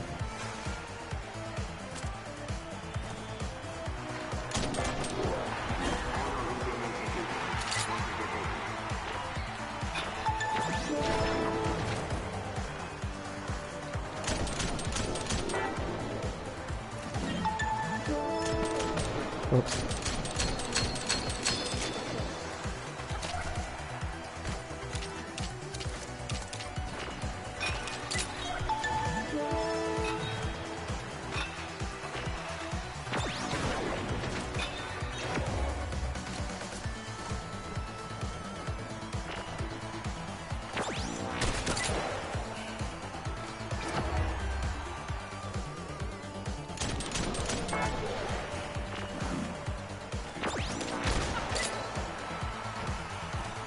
Got how to dodge.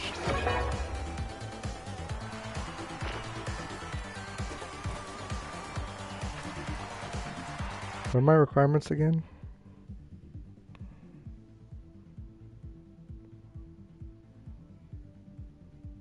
Okay, so instead of just doing the things once, it looks like I have to try to do them all in a certain amount of time.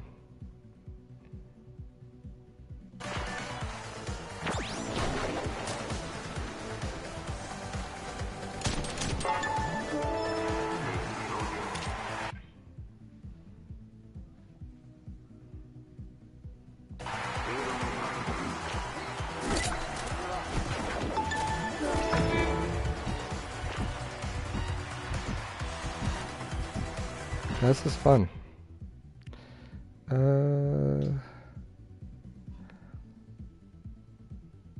Grab a trick. Perform a grab trick by the trick token. They mean pick it up and get collecting it, and then the combo tokens. So there's like the skate tokens. I could just get all 5 of them. Oh, Gao Yan's personal best of tone. Okay, so then they have like the high score things too. Very cool. Okay, here's all the tricks here. Oh. There are up and down and left and right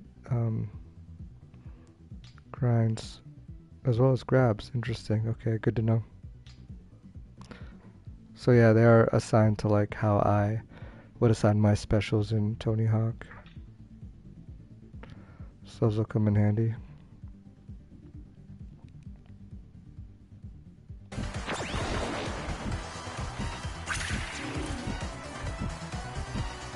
Did that not count? What's happening?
Does that count? Perform a grab trick. What do I actually have to do it when it's lit up yellow? Then I initiate the grab. I think that's what I have to do. And where are the rest of the combo tokens? Oh, there it is over there.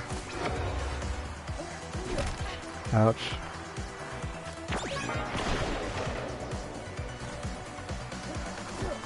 Let me try. Let me just see. Oh, whoops. Running out of time. The part time's coming up, isn't it? There we go.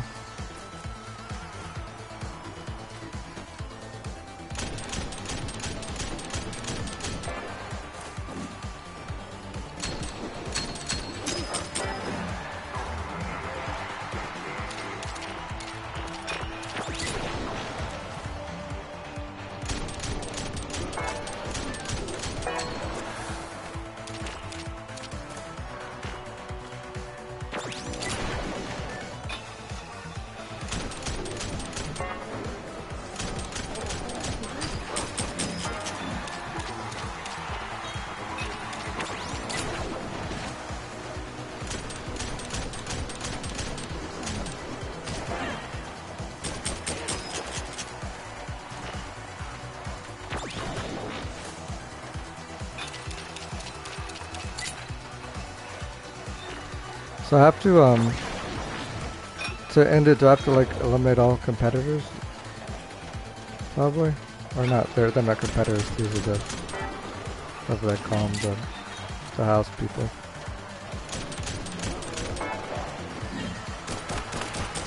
Because I did all the other things, yeah? Oh no, I still don't have all 5 combo tokens?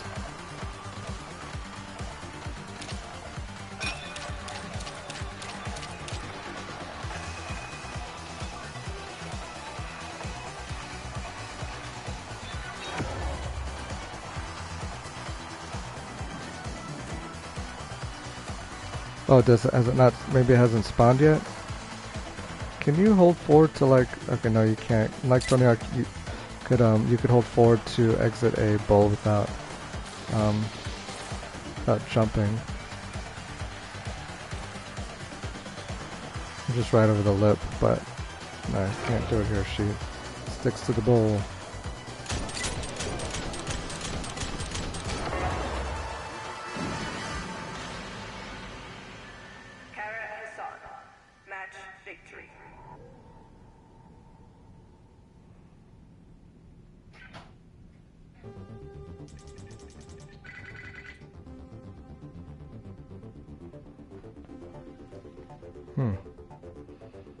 I just couldn't spot the last combo, or last, I don't know how many more there were left.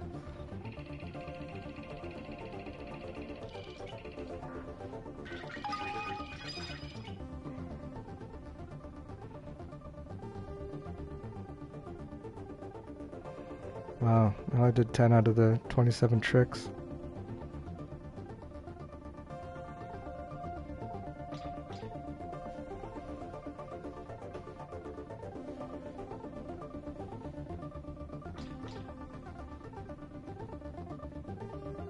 I want to try that again.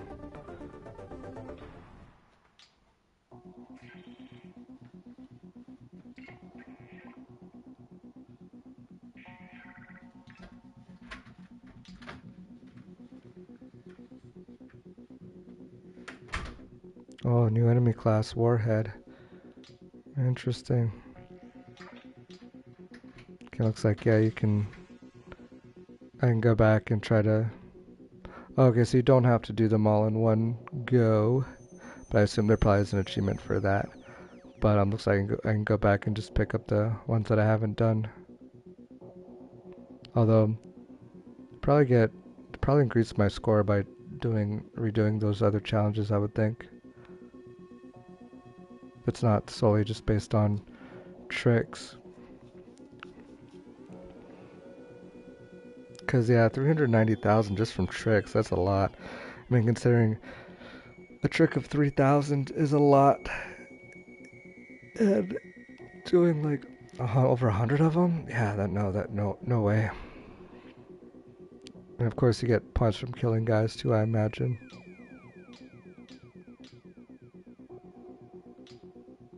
So messed up. They hire these guys to go out there and get killed.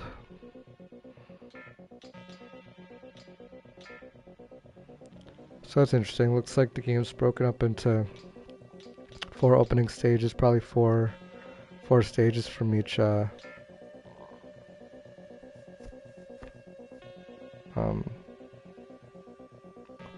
what do you call them? From each tier.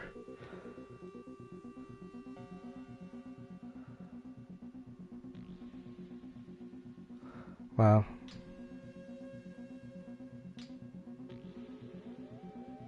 Yeah, okay. So this it does kind of feel like, I guess, Tony Hawk in the sense that it has stages. You can come back and try to finish the rest of the challenges. Yeah, it's really cool. It is like it's almost like oh man, kind of reminds me of a Mad World 2, I guess, which had the same kind of Running Man feel, right? Like the competitors would murder each other. That was a really awesome game. That was one of my favorite games on the Wii. Just heavily stylized, like all black and white except for the blood. And yeah, it's some really gruesome. It was one of the most brutal, goriest games out there, and it's on the Wii, oddly enough. But yeah, that game. I hope that game gets remade someday. I don't have a Switch or anything, but I definitely think that game deserves. I know that the developers went on to make other games like no, I don't remember the names of them.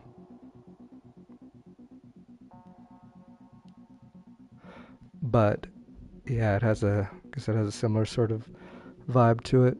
Although that one was like over the top, and there were like very little rules in that. That game was really, uh, geez, it was intended for the player just to make up, like, pretty much make up their own rules and just, you know, put enemies in a bloodbath or whatever. Whereas this one is really, there's a lot of restrictions. I mean, they want to see like tricks. It's like watching the X Games and like Gladiator um, Arena at the same time. Very cool. I'm going to be playing more of this. I think I want to take a break right now, but yeah, I might play something else here, but I've got a little bit of time before I've got to get going, so I think I'm going to want to try to do something else here. But yeah, we'll leave this one at that. I think that was a good just showcase of the beginning. I'm not sure what else to expect from the stories. Let's see. Well, if I choose this, there's just thought if I choose this. Oh, once I hit start, it'll ask me if I want to go like into the locker room, or does it just go into it? Oh, the stories are probably in between each tier, each finalist tier.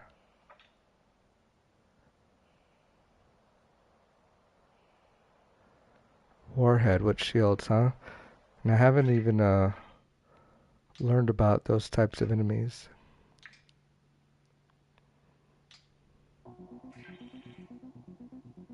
So I was wondering if maybe I'd be able to go back to the narrative. Yes, there's no narrative element like where I can go learn about the warheads. I'm just gonna learn about them in battle and maybe read about them later. But yeah, it seems like they're just gonna throw you into that one. So yeah, it just goes right in. This game's art style, this like I don't know how you'd call this, like cell shaded art style. Looks kind of like, I guess, I think it is like a lot like the old Borderlands games used to be. Yeah, it has a certain kind of a simplicity to it that's um, I think good. Yeah, for a game like this with already with a lot going on with like the game mechanics. It's nice that they kept the graphics simple. Same with like Mad World. I guess that in a similar sense, that one is like black and white, and that makes things harder to judge, like depth and stuff like that. But still, it's okay. I mean, that was a stylistic choice to make it black and white, not to, I don't think for the sake of being able to navigate it better, maybe, but I think more so for the sake of having the same with like the movie Sin City having, stylistically having that black and white except for the blood as well. Same principle there, I think, just to make the blood that much more striking and graphic, right? Um, Whereas that's different. Whereas this one, I feel like, yeah, it's simple cell shading. I mean, also not also for the sake of the developers, maybe having it less to, having a more visually appealing game that doesn't take as much,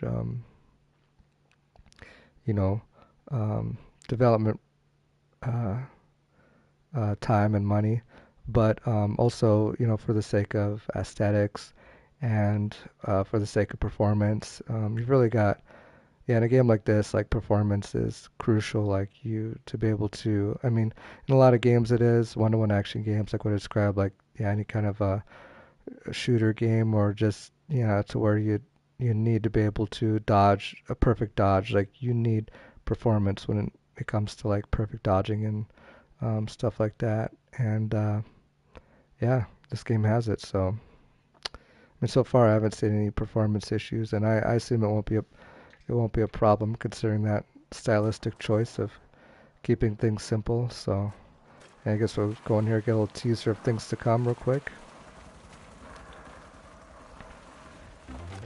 I wonder where that other combo token was heading. So what's a warhead? You kind of, oh, is it the chopper?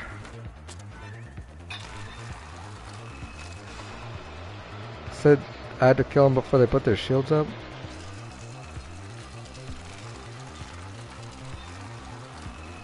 I hear the chopper. Thought I saw it earlier, but I don't see it anymore. Oh, what? Exploding barrels? Okay, that's cool.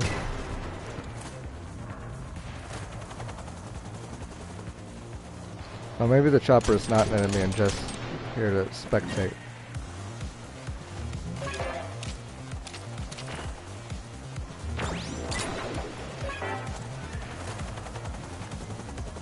Try one of these other tricks. Oh, coffin, look at that, okay. So there are some cool, like, special looking tricks. And that shot just didn't even hit me because I was behind the wall, so that's cool. The shots don't go through walls. Yeah, that's not, that just looks like a news chopper. It's looks like it's got a camera here to capture the action.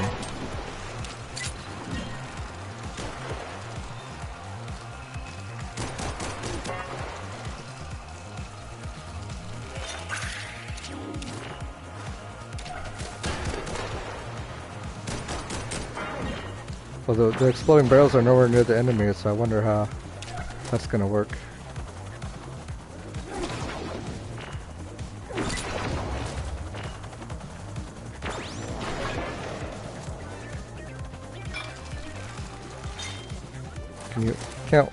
Can't expect it a wall plant there, but she didn't wall plant. Is that because I didn't was I to initiate that maybe? Let's see. Oh, yep. Oh, but it's not a trick. You just press the jump button again and she'll wall jump.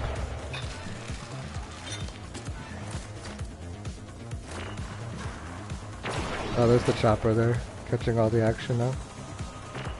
Wait a second. Let's shoot it. What if I die? There's my killer, sniper. Eliminated. Wow, you're just dead. Yeah, brutal.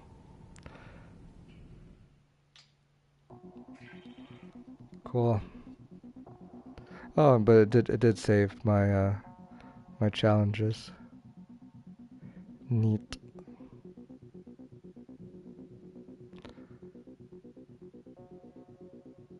I wonder if getting it would be easier to come back. Maybe when you unlock new weapons to get the personal best, or yeah, I wonder about that. Cause like, yeah, in Tony Hawk, I guess your stats actually you got like stat increases. You could level up your stats, so it would make sense to not Yeah, you try to get everything on the first run, but if you didn't, it wasn't a big deal, and you just come back, like boost up your stats, like have like more, quicker spins or more airtime, stuff like that, and come back and then make it a lot easier to get those scores. So I wonder if there are. Didn't seem like I feel like it would have been awarded after the first match to have to be able to increase my stats. So yeah, I'm I mean, it seems well within reason. Considering on my first go, I got 148,000.